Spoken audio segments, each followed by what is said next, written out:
Good afternoon, everybody. My name is Donna, and I'm your host of Donna's Edge television and radio talk show, Where Truth Lives. Thank you so much for watching every day, Monday through Friday, beginning at 2 p.m. on the Eastern time zone. As we get to ride home with you in the afternoon, you may find us on television, channel 182 Charter Communications, Abundant Television, found on Roku, Apple TV, and Amazon Fire. And don't forget the podcast on thenewscasters.com and the good old radio station. Yeah, we are so glad to be with WZLA Radio, the 92.9 FM on the dial, and just really glad to be part of those folks. And a lot of you guys are watching AP and listening to AP on the radio as well. Continue sending email, Donna at donnasedge.com, Donna at donnasedge.com. I'm always thrilled to be able to hear from you, so continue doing that. I have AP Steadham with me right now. He's my favorite sports guy. And AP, boy, the emails I'm getting right now, love and hate, love and hate, love and hate. Right. Auburn, and then Clemson and South Carolina. Folks are really in regards about that. And each person thinks the other team cheated. They do that every time. How about we just didn't play good enough ball? Right, that's usually the case, Don. We could start with Auburn, Alabama. You know, Auburn's quarterback Ashton Daniels, he had sat out the previous week to preserve his redshirt possibility. So, but I thought he played very well. But in the first half, he was accurate. But the Auburn receivers kept dropping the ball. They must have dropped almost half a dozen. So he did a good job throwing the ball, but the receivers, they couldn't hold on to it. So, but Auburn, I thought the game would be competitive, and it was right down to the last couple of minutes. Auburn was making a drive to try to tie the game, and they fumbled and lost the possession. So that was the ball game for as far as Auburn was concerned. But it was highly competitive, as I stated. And when you play at Auburn, it's loud. They're intense. They're fired up about their team. The players are competing at the highest level. In Alabama, they've been struggling offensively the last couple of weeks, but they survived a close matchup against Auburn. Auburn was able to tie it up, and Alabama went ahead 27-20, and that was the final score. So Alabama moves on to play Georgia in the SEC championship game. Auburn has named a new coach, Alex Golesh, from the University of South Florida. He has SEC experience as the offensive coordinator at Tennessee. He did a very good job. If people remember, the Tennessee fans remember Hendon Hooker, that quarterback, had an exceptional stay at Tennessee after transferring from Virginia Tech, and Alex Golesh was the offensive coordinator. So there's high hopes that he will come in and do wonders at the quarterback position and the offense as well. Yeah, it was a pretty exciting game. Yeah, Phil and I shook hands, by the way, and I kind of hoped that Alabama would win, though, and I didn't want to put a trance on Auburn or anything like that. It's just that Auburn does have the better chance to be the bowl game, and that would represent the state of Alabama much better than if Auburn had won. Right. Yeah, Alabama has a chance now. I don't know what the situation would be, Donna, if Alabama happens to lose to Georgia.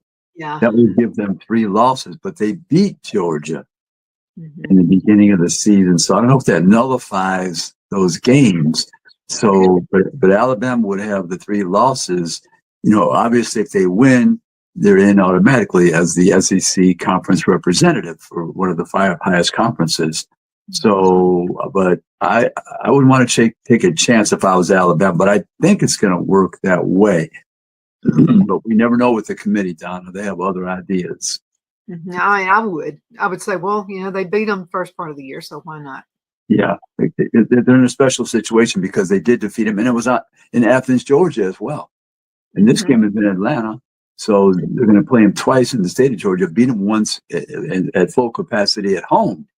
So I think that's quite a win and that should count for something in the evaluation process with the selection committee. Mm-hmm. Absolutely. And then I've got Clemson and South Carolina. Now, my team won there. I'm going to be taking some classes, horticulture classes at Clemson. So I was rooting for them. But now my daughter-in-law loves South Carolina. She does, yeah. I didn't rub it in too much. Yeah, interesting. The game was played at Columbia, and South Carolina, they had a couple interceptions at Lenora Sellers, and Cade Klubnik is the Clemson quarterback. So Clemson, they've had a rough season, the toughest, I think, in Dabo Swinney's tenure, just because of the nature of they're used to winning at a high level.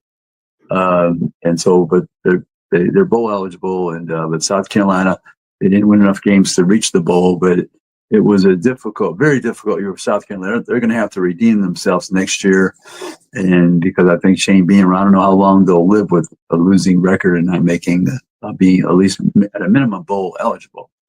Mm-hmm, absolutely. Now, was that South Carolina favored the first part of the year?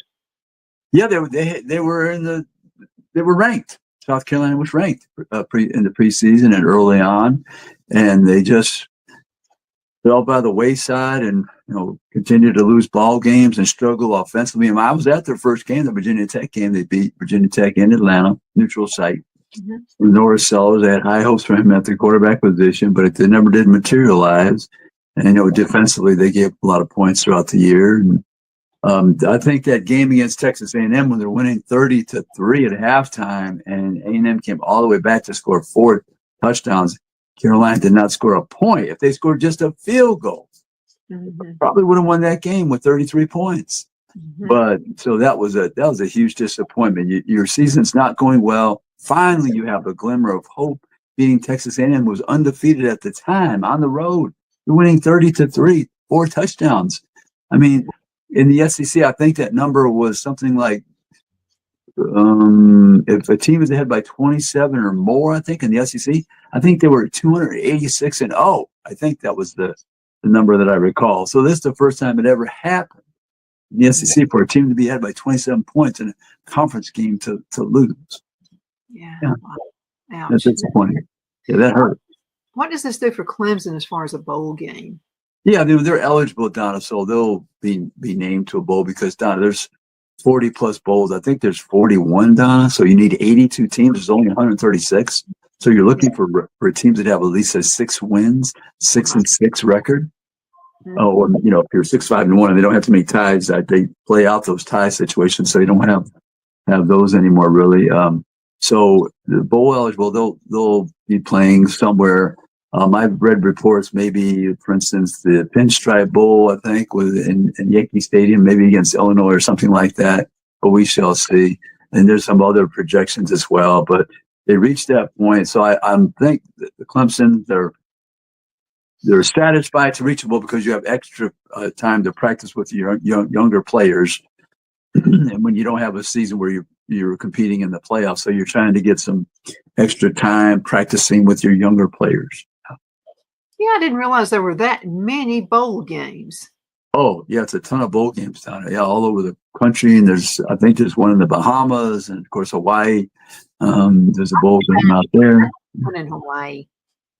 I would. If I was not going to the playoffs, I'd say, can we get in the bowl in Hawaii? That'd be my choice. Well, if they're looking for more bowl game titles, they can do AP and Donna. Yeah, sure. We'll host them. We'll be the grand marshals. Yeah, we can do that.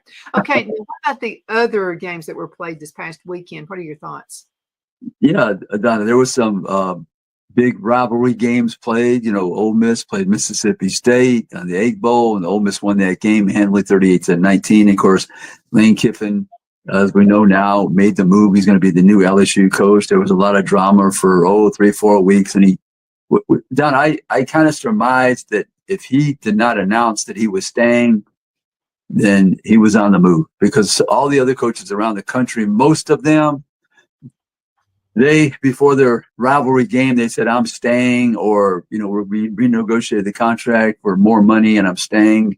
But when he never said anything, and Then it went on and on. He was supposed to make an announcement on Saturday. Then that was delayed. Then Sunday morning, he was supposed to meet with the players, and that was supposed to be delayed till the afternoon. But the athletic director, I think to his credit, and I'll speak in his favor, Keith Carter, he laid it on the line for Lane Kiffin to say, you must make a decision because we can't have you wait around and then you're going to try to take our players. You're going to take, and he's going to take some coaches on the offensive side right now. But Lane Kiffin wanted to coach the team in the college football playoff.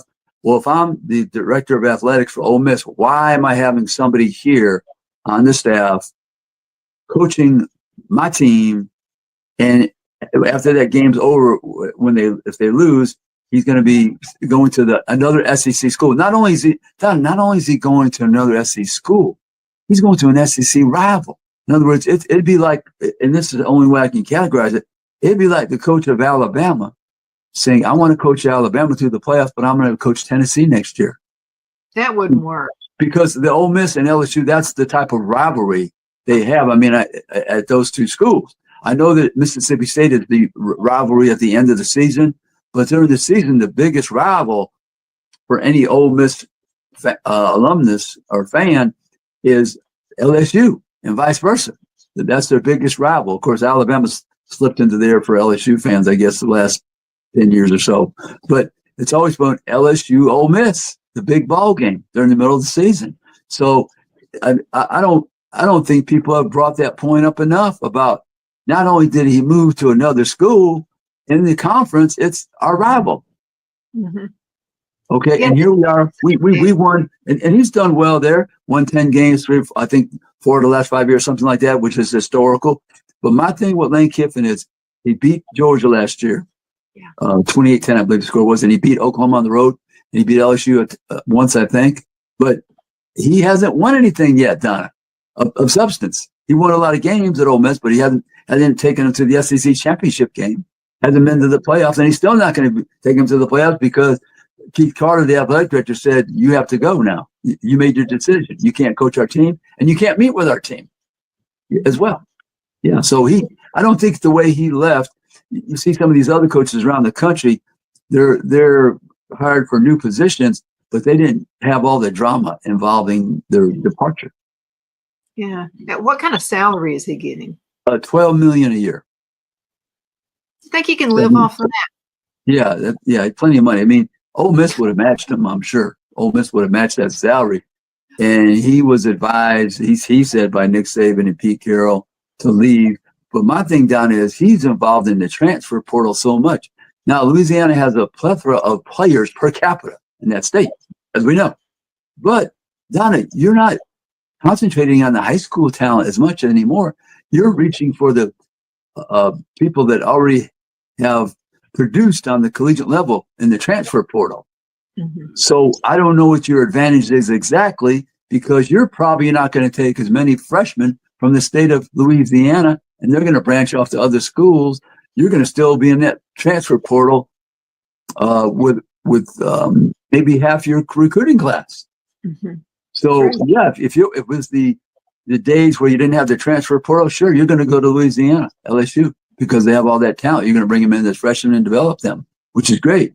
But in this era of football, when you're looking for the people who have already produced on the FBS level, you're getting more transfers. So it's not that much an advantage because you're not going to be waiting for freshmen to develop. Mm-hmm.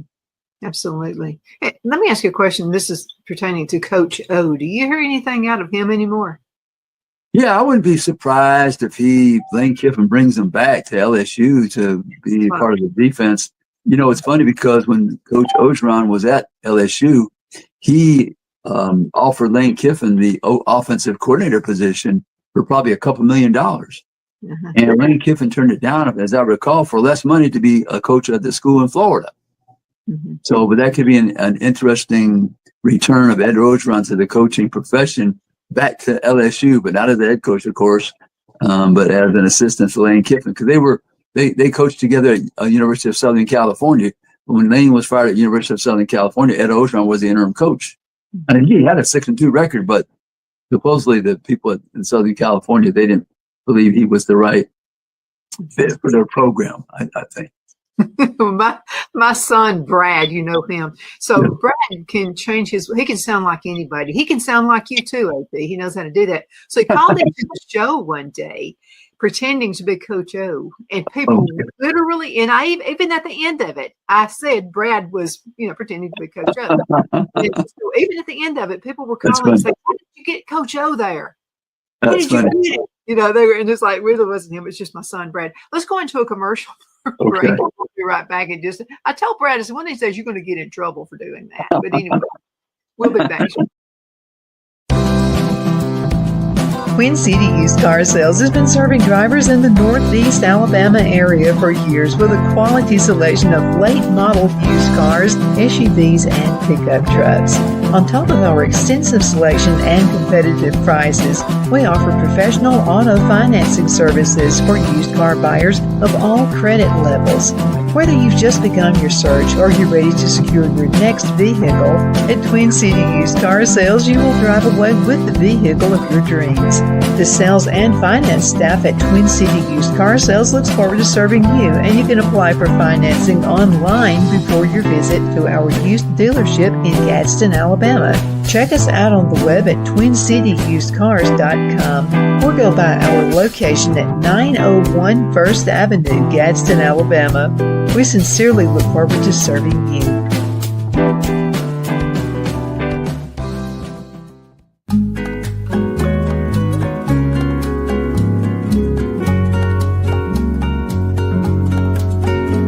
At Lamone's Mexican Restaurant, located in Henniger, Alabama, and voted Best Mexican Restaurant of DeKalb County, Alabama 2020, we're here to serve you with authentic Mexican cuisine. Order easily online by going to lamonsmex.com or call 256-657-3999 to place your order. We're open Sunday through Thursday 11 a.m. to 9 p.m. and Friday and Saturday 11 a.m. to 10 p.m. Whether you're celebrating a cozy date night for two or a celebration for a crowd, at Lamone's you'll love our atmosphere and friendly servers.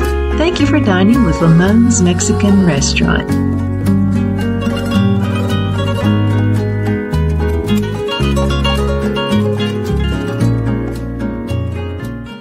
At Liberty Bank, we're all about community, whether it's to help with a charity fundraiser or help families in need. Toys at Christmas or a local football team, we're here for you. You see, we realize the importance of family. Sometimes it's to build a new home or necessary home repairs. We're here for you. If you like the feel of a small town bank with all the conveniences of a big city bank, we're here to serve you. You will find us at any of our convenient locations in DeKalb, Marshall, Etowah, and Blount counties in North Alabama. You can call and speak with any of our friendly staff at 256-659-2175 or check us out on the web at libertybankal.com. And thank you for your support of our community. Member FDIC Equal Housing Lender.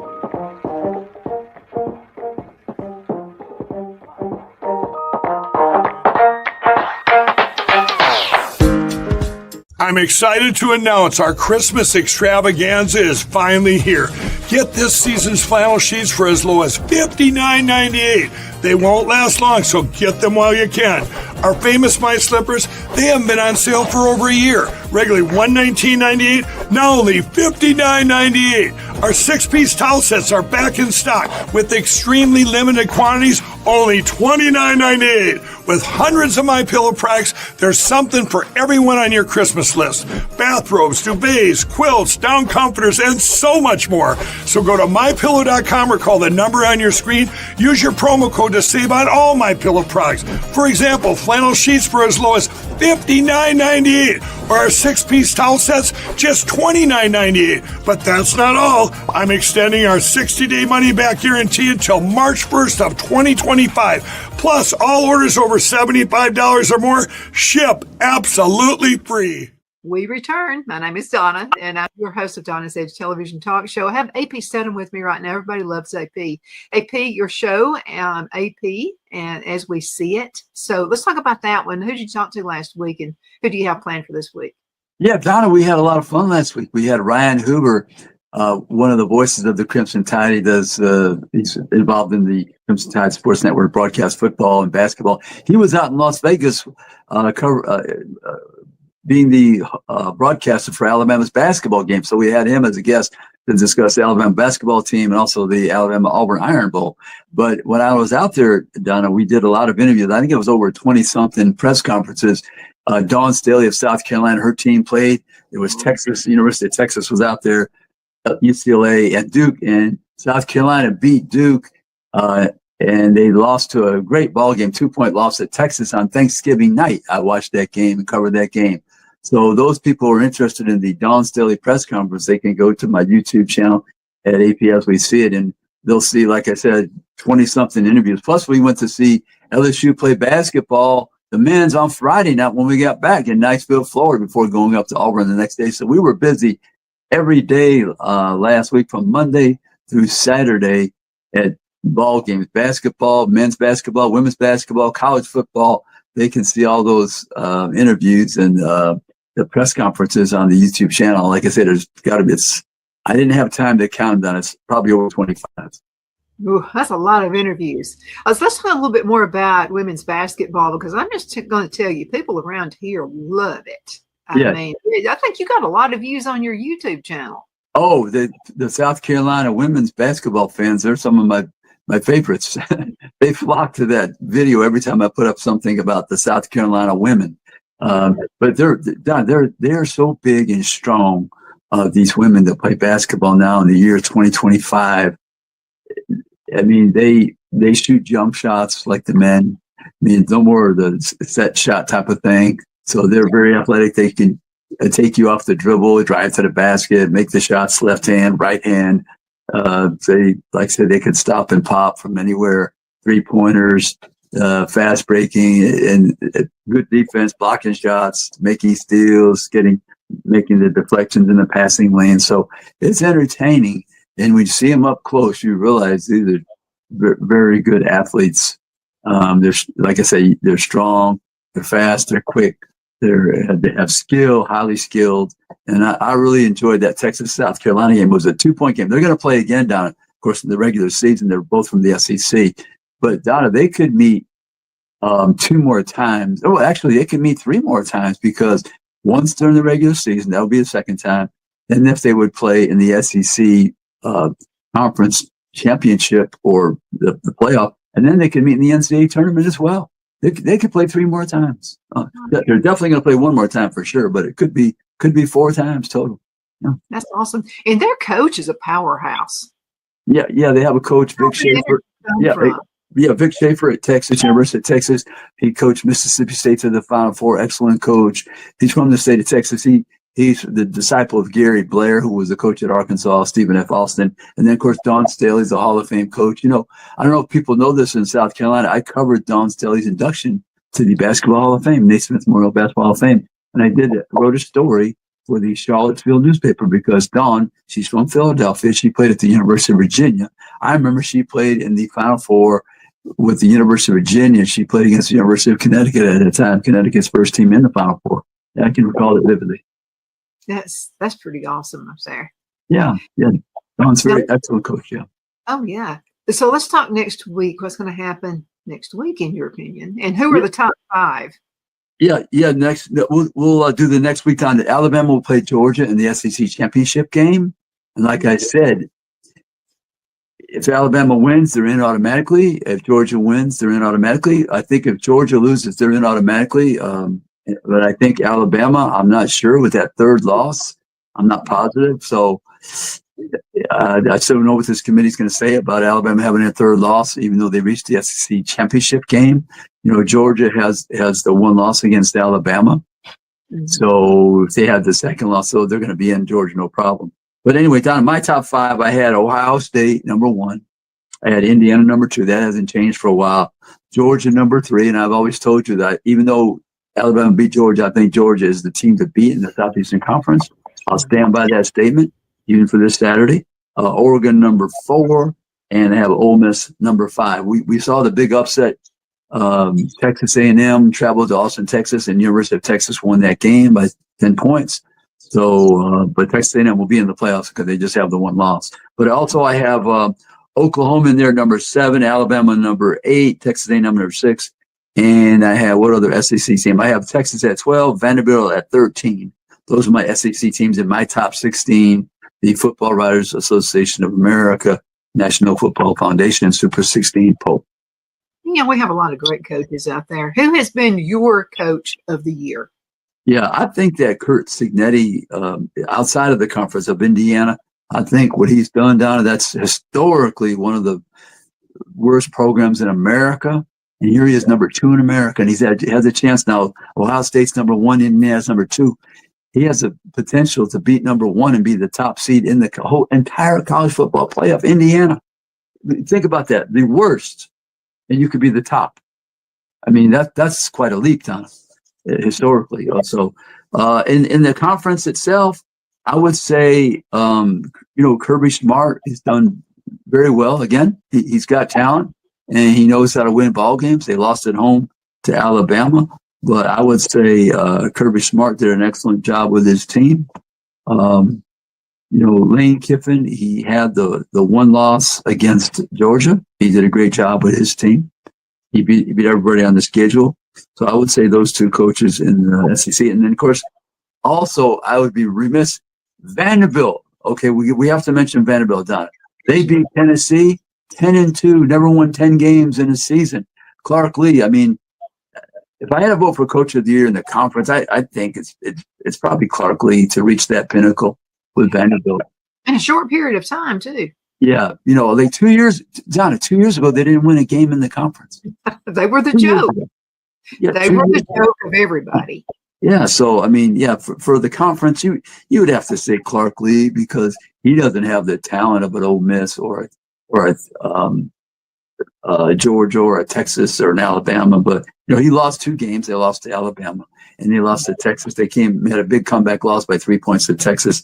Lost on the road by a couple of touchdowns to Alabama. So Clark Lee, what he's done there is phenomenal. Mm-hmm. Let's do a thumbs up and a thumbs down on the kicker. Who is your kicker of the whole season? Oh, yeah, right. A lot of good ones. Yeah, I had to vote for the Luke Rose. I forgot who it was, but Don, when they gave me the list to vote for, the Luke Rose kickers, I mean, they were 21 of 22, 16 of 17. The one kicker, Oklahoma kicker, that's who I voted for. It was the Oklahoma kicker. I think he had 3 or 4 field goals of 50 yards, I think, against Tennessee. The Oklahoma kicker, I believe that's what I voted for. I've been voting for all these All-American teams and position awards and things, but the Oklahoma kicker, he stood out to me because just in that one game he made, it was multiple. I think it was 3 kicks of 50 yards or more in a ball game, and they won on the road against Tennessee. That's awesome. Who got a call today? My name is Donna, and I'm your host of Donna's Edge Television and Radio Talk Show. And AP, it's always so good to have you on the show. Can't wait for next week. I know lots. Yes. Oh my goodness, yeah. College football playoffs. We'll know next week, Donna, who will be in the playoffs and the bowls as well. Thank you, Donna. And thank you guys so much for watching. Continue sending email. I will even take the hate ones when your team loses. I'll take all of them. But again, thank you so much for being with us and for sending an email. We'll see you next time around. Because of your overwhelming support, our 1488 MyPillow has been one of the biggest sales in MyPillow history. I couldn't think of a better way to say thank you than to extend our wholesale pricing through Christmas. Get a classic standard MyPillow for only $14.88. Upgrade to a queen size, just $18.88. King size, only $1 more. Get my body pillows for only $29.88. And ready? Multi-use MyPillows, only $9.88. It's perfect time to stock up for Christmas gifts for everyone on your list. Go to MyPillow.com or call the number on your screen. Use your promo code to take advantage of our wholesale pricing, including my classic standard MyPillows, only $14.88. But that's not all. I'm so confident you're going to love our classic MyPillows that I'm going to extend my 60-day money-back guarantee until March 1st, 2025. Plus, orders over $75 ship absolutely free.